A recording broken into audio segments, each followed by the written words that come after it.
As is the case with most yoga postures, there are so many ways to do downward facing dog. This is one that I use a lot because I like the emphasis on the legs. You can do downward facing dog a lot of different ways, but generally you can put more emphasis on the upper body, you can put more emphasis on the lower body, and you can put emphasis on both. I think neither is wrong or right, it's just what it is that you're trying to achieve for where you're practicing. For this particular video, I want us to put more focus on the lower body because I do notice in downward facing dog, the tendency tends to be more in the upper body. So the hands are on the floor, you're on all fours.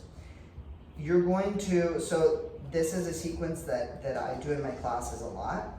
I would say start by tucking and untucking the toes with your breathing. So yes, 4 to 5 second breath. This is very slow tucking and untucking. From there, you can then work on taking the hips backwards as you exhale and taking the hips forwards as you inhale. The idea being is that you're trying to get started taking more weight into the legs as opposed to loading your hands from the beginning. So I'm almost pulling back on my hands. And then you'll hold this position. And from here to come up, I'm going to think about reaching my hips back to raise into the air as opposed to pushing myself forward and back.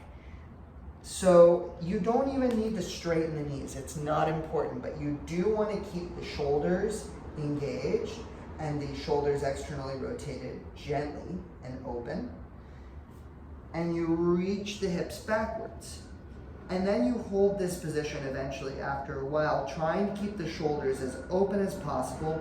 You can explore a lot of different things here. You can explore straightening and bending a knee.